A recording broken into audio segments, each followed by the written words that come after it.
Here's a look at some of the other notable moves around the majors at the deadline. The Orioles acquired Jack Flaherty.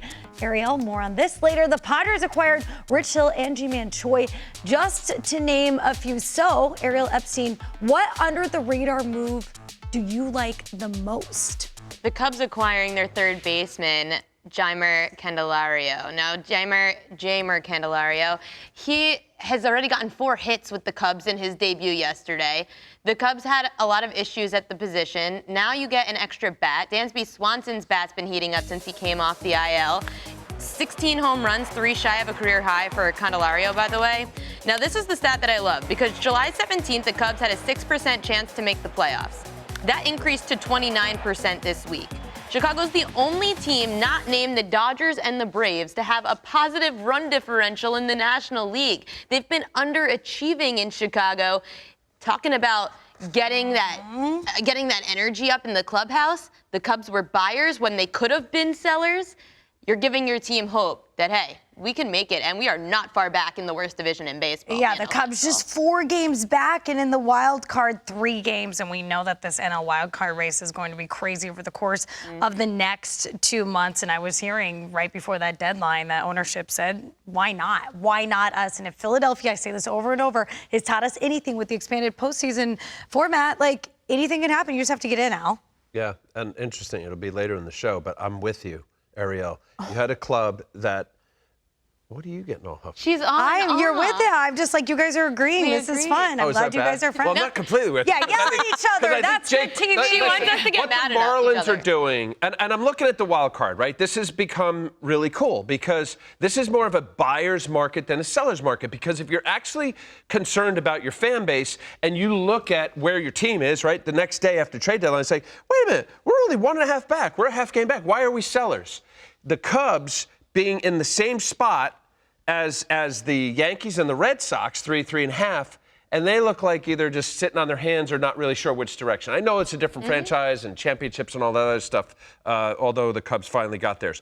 Jake Berger, the Marlins. I think Kim Ng and what the Marlins are doing, great pitching, but here's a guy. I mean, Pop. Now I'm not digging on the 215 batting average, but 25 home runs.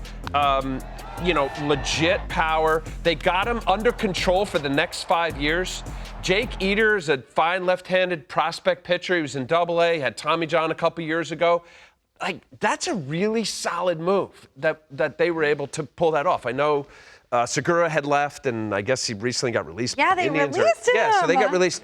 I just think these under-the-radar kind of sneaky moves really could potentially make a difference when you're talking about a roster of 24, 25, 26 man. I was impressed with the Marlins. Weren't we supposed to do an emoji thing? We are doing that here in a minute. That is coming up. This is the extended version of Off Base, so I think we're just we're hedging our bets. Yeah. In Ariel speak. See, that's like the I was excited about the emoji. Look at X cheesing over there. X, you have your emojis ready. Hold them.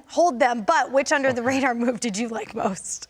Yeah, I think it's interesting because we're all kind of talking about these wild card teams for the National League, and I got to look at the Phillies and what they did by going and getting Michael Lorenzen. You go get another starter, an all-star pitcher from this year who's been really good. But to me, it's been July that's been the difference. He's getting better as the year has gone on, a 1.14 ERA, and you slide him into that rotation with Wheeler and Nola, and now Sanchez, Walker. Taijuan Walker's been really good. I just want you to see some of these opponents in the month of July. He's done a great job of taking advantage of being able to get swing and miss, but also weak contact. And he's also an option to be in the bullpen, too, at some point. If they really need to go 6-man rotation, or you go 6-man, but if you need another guy in the bullpen, he can be that, or another guy in that rotation. This is a team that was in the World Series last year. They're starting to click on all cylinders. We cannot forget about what the Philadelphia Phillies are doing. If they could just get Trey Turner going a little bit, then you're talking about another team getting back to the World Series. Yeah, I like your pick. I do. It feels like such a Dombrowski thing just to kind of be like waiting back, not saying he's going to do anything, and then he goes out and gets Lorenzen. I thought maybe he was going to be going back to the Reds. Lorenzen was the kind of pitcher, he had to go to the right team. I didn't like Lorenzen to the Orioles. He would have just been another pitcher similar to what Baltimore already has, a 3-4 pitcher. Going to the Phillies are going on a 6-man rotation this Nola, Wheeler, Rangers, Suarez, Michael Lorenzen. This team's starting to look really deep and really complete. Well, X, you brought it up. Like their pitching's good. It just got better. I mean, you're right about that, spot on. But their offense is like surprisingly just not. They're not there performing yet. No. up to expectations and their potential. I know Bryce coming back with the Tommy John and putting the ball in play, powers down, and there's a lot of streakiness there.